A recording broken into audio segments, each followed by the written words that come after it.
ಅಪಘಾತ ಸಾವು ಇದು ನ್ಯಾಯನ ಅನ್ನೋ ರೀತಿಯಲ್ಲಿ ಪ್ರಶ್ನೆ ಎದ್ದುಬಿಟ್ಟಿದೆ. ಇದು ನೆಲಮಂಗಲದ ಬಳಿ ಒಂದೇ ಕುಟುಂಬದ 6 ಜನ ಸಾವನ್ನಪ್ಪಿರುವಂತಹ ಘಟನೆಗೆ ಸಂಬಂಧಪಟ್ಟಂತಹ ಸಿಸಿಟಿವಿ ದೃಶ್ಯಾವಳಿಗಳು ಕೂಡ ಈಗ ಲಭ್ಯವಾಗಿದೆ. ಈ ಸಾವು ನ್ಯಾಯವೇ ಅನ್ನುವಂಥದ್ದಿದೆ. ಕಾರಣ ಎಲ್ಲಾದರೂ ಹೋಗಿ ಗುದ್ದಿದ್ರೆ ಅದು ಬೇರೆ ಮಾತು, ಬಟ್ ಹೋಗ್ತಾ ಇದ್ದಂತಹ ಕಾರಿನ ಮೇಲೆ ಪಕ್ಕದಲ್ಲಿರುವಂತಹ ಕಂಟೈನರ್ ಹೋಗಿ ಬೀಳುತ್ತೆ ಅಂತಂದ್ರೆ ಏನ್ರಿ ಸಾವು ನ್ಯಾಯನ ಅಂತ ಬಂದ್ಬಿಡುತ್ತೆ. ಕಾರಿನ ಮೇಲೆ ಪಲ್ಟಿಯಾಗಿದೆ ಕಂಟೈನರ್. ಸೊ 6 ಮಂದಿಯನ್ನ ಬಲಿ ಪಡೆದಿರುವಂಥದ್ದು ಕಂಟೈನರ್ ಬೀಳುವಂತಹ ದೃಶ್ಯ ಈಗ ಸೆರೆಯಾಗಿದೆ. ಬೆಳಗ್ಗೆ 10:53 ವೇಳೆಗೆ ಸಂಭವಿಸಿರುವಂತಹ ಡೆಡ್ಲಿ ಅಪಘಾತ ಪಬ್ಲಿಕ್ ಟಿವಿಯಲ್ಲಿ ಎಕ್ಸ್ಕ್ಲೂಸಿವ್ ಆಗಿರುವಂತಹ ದೃಶ್ಯವನ್ನ ನಾವು ನಿಮ್ಗೆ ತೋರಿಸ್ತಾ ಇದ್ದೀವಿ. ನೆಲಮಂಗಲದಲ್ಲಿ ಆದಂತಹ ಈ ಡೆಡ್ಲಿ ಅಪಘಾತ ಏನಿದೆ ಭಯಾನಕವಾಗಿ ಆ ದೃಶ್ಯವನ್ನ ನೋಡ್ತಾ ಇದ್ರ ನೀವು ಆ ಕಡೆಗೆ.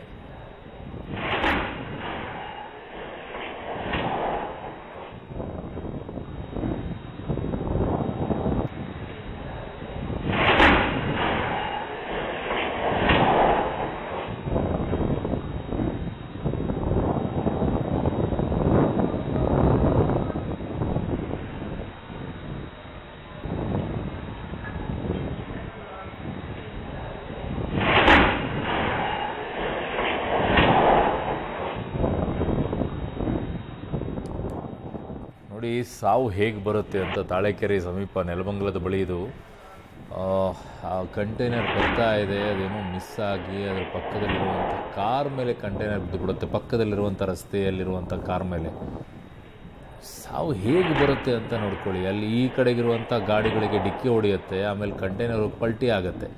ಇದಕ್ಕೆಲ್ಲ ಕಾರಣ ಏನು ಗೊತ್ತಾ ನಿಮಗೆ? ಈ ವೆಹಿಕಲ್ಸ್ಗಳ ಮೂವ್ಮೆಂಟ್ಗಳನ್ನು ಅವಕಾಶ ಮಾಡಿ ಕೊಟ್ಬಿಟ್ಟಿದ್ದಾರೆ ಈ ಲಾರಿಗಳಿಗೆ. ಡೇ ಟೈಮಲ್ಲೂ ಕೂಡ. ಮುಂಚೆ ಆದರೆ ರಾತ್ರಿ ಮಾತ್ರ ಇವುಗಳಿಗೆ ಅವಕಾಶ ಇತ್ತು, ಇಲ್ಲದೇ ಇದ್ರೆ ಸೈಡ್ ಹಾಕ್ಕೊಂಡು ನಿಂತ್ಕೊಳ್ಬೇಕಾಗಿತ್ತು ಲಾರಿಗಳು. ಈಗ ವಿಪರೀತವಾಗಿ ರಾತ್ರಿ 8ರಿಂದ ಬೆಳಗ್ಗೆ 8ವರೆಗೂ ಕೂಡ ಲಾರಿ ಓಡಿಸ್ಬೋದಂತೆ. ಮಧ್ಯಾಹ್ನ 11 ಗಂಟೆಯಿಂದ ಬೆಳಗ್ಗೆ 11 ಗಂಟೆಯಿಂದ ಸಂಜೆ 4 ಗಂಟೆವರೆಗೂ ಕೂಡ ಅವಕಾಶ ಕೊಟ್ಬಿಟ್ಟಿದ್ದಾರೆ. ಅದರ ಹಣೆ ಬರ ಇವೆಲ್ಲ ಅನುಭವಿಸಬೇಕು. ಇನ್ನೂ ಏನೇನು ಸಾವಾಗುತ್ತೋ ಗೊತ್ತಿಲ್ಲ, ಎಷ್ಟೆಷ್ಟು ಸಾವಾಗುತ್ತೋ ಅಂತ. ನನ್ನ ಸಹೋದ್ಯೋಗಿ ಈಗ ಮಾರುತಿ ನನ್ನ ಸಂಪರ್ಕಕ್ಕೆ ಸಿಗ್ತಾ ಇದ್ದಾರೆ. ಮಾರುತಿ, ತುಂಬ ಬೇಸರ ರೀ ಈ ರೀತಿಯಾಗಿ ಸಾವುಗಳಾದಾಗ. ಅನ್ಯಾಯ ಇದು. ಈ ಸಾವು ನ್ಯಾಯನೇ ಅನ್ನುವಂಥ ಪ್ರಶ್ನೆಗಳನ್ನು ಕೇಳುವಂಥ ಮಟ್ಟಕ್ಕೆ ಬಂದ್ಬಿಡ್ತೀವಿ. ಬಟ್ ಮನುಷ್ಯರಾಗಿರುವಂಥ ನಾವೆಲ್ಲ ಒಂದು ರೀತಿಯಾಗಿ ಏನು ಮಾಡದೆ ಅಸಹಾಯಕರಾಗಿ ನಿಂತ್ಕೊಳ್ಳುವಂಥ ಪರಿಸ್ಥಿತಿಯಲ್ಲಿ ಬಂದ್ಬಿಡ್ತೀವಿ. ಸೊ ಇದೇ ಕಾರು ಹೋಗಿ ಎಲ್ಲಾದರೂ ಹೋಗಿ ಗುದ್ದಿದ್ದಿದ್ರೆ ಸಾವಾಗಿದ್ದಿದೆ ಅಂದರೆ ಅಪಘಾತ ಮಾಡ್ಕೊಂಡಿದ್ದಾರೆ ಬಿಡಪ್ಪ ಅಂತ ಹೇಳ್ಬೋದು. ಆ ಕಂಟೈನರ್ ಹೋಗಿ ಬಿದ್ದುಬಿಟ್ಟು ಸಾವಾಗುತ್ತೆ ಅಂದರೆ ಏನು ಸಿಗ್ತಾ ಇದೆ ಈ ಅಪಘಾತದ ಬಗ್ಗೆ ಮತ್ತಷ್ಟು ಮಾಹಿತಿಗಳು? ಖಂಡಿತ ಅರುಣ್, ಈ ಸಾವು ನ್ಯಾಯವ ಅನ್ನುವಂಥ ಒಂದು ಪ್ರಶ್ನೆ ಈಗ ಕಾಡುತ್ತೆ. ಯಾಕಂದರೆ ತಮ್ಮ ಪಾಡಕ್ಕೆ ತಾವು ಒಂದು ಟ್ರ್ಯಾಕಲ್ಲಿ ಹೋಗ್ತಿದ್ರೆ ಅಪೋಸಿಟ್ ಟ್ರ್ಯಾಕಲ್ಲಿ ಬಂದಂಥ ಲಾರಿ ಚಾಲಕನ ಒಂದು ಬೇಕಾಬಿಟ್ಟಿ ಚಾಲನೆಗೇನೆ ಈಗ 6 ಜನ, ಒಂದೇ ಕುಟುಂಬದ 6 ಜನ ಪ್ರಾಣ ಕಳ್ಕೊಳ್ಳುವಂಥ ಪರಿಸ್ಥಿತಿ ನಿರ್ಮಾಣ ಆಗಿರುವಂಥದ್ದು. CCTV ದೃಶ್ಯಗಳನ್ನ ಗಮನಿಸಿದಾಗ ಎಷ್ಟರ ಮಟ್ಟಿಗೆ ಅಜಾಗರೂಕತೆ ಚಾಲನೆ ಮಾಡಿದ್ದಾನೆ ಅನ್ನೋದು ಸ್ಪಷ್ಟವಾಗಿ ಗೊತ್ತಾಗ್ತಿದೆ.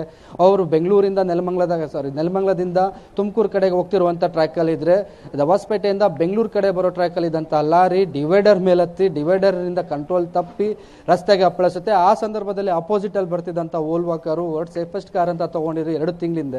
ಅಂಥ ಕಾರ್ ಮೇಲೆ ಆ ಕಂಟೈನರಲ್ಲಿ ಅಲ್ಯೂಮಿನಿಯಂ ಲೋಡ್ ಇತ್ತು ಅನ್ನುವಂತಹ ಮಾಹಿತಿ ಇರುವಂಥದ್ದು. ಆ ಕಂಟೈನರ್ ನೇರವಾಗಿ ಕಾರ್ ಮೇಲೆ ಬಿದ್ದಂಥ ಪರಿಣಾಮಕ್ಕೆ ಕಾರಲ್ಲಿ ಕೂತಿದ್ದಂಥ 6 ಜನ ಸ್ಥಳದಲ್ಲೇ ಮೃತಪಟ್ಟಿರುವಂಥದ್ದು. ಈ ರೀತಿಯ ಘಟನೆಗಳಾಗಬಾರ್ದು. ಈಗಾಗಲೇ ನೀವು ಹೇಳ್ತಿದ್ರಿ, ಈ ಗೂಡ್ಸ್ ವೆಹಿಕಲ್ಸ್ಗಳಿಗೆ ನಿಗದಿತ ಸಮಯ ಇತ್ತು. ರಾತ್ರಿ 8 ಗಂಟೆಯಿಂದ ಬೆಳಗ್ಗೆ 11 ಗಂಟೆ ಒಳಗಡೆ ಅಥವಾ ಬೆಳಗ್ಗೆ 8 ಗಂಟೆ ಒಳಗಡೆ, ಮತ್ತೆ 11 ಗಂಟೆಯಿಂದ 4 ಗಂಟೆಗೆ ಈಗ ಬೆಳಗ್ಗೆ ಸಂದರ್ಭದಲ್ಲೂ ಸಂಚಾರ ಮಾಡೋಕ್ಕೆ ಅವಕಾಶ ಮಾಡಿಕೊಟ್ಟಿರೋದೇ ಇಂತಹ ಘಟನೆಗಳು.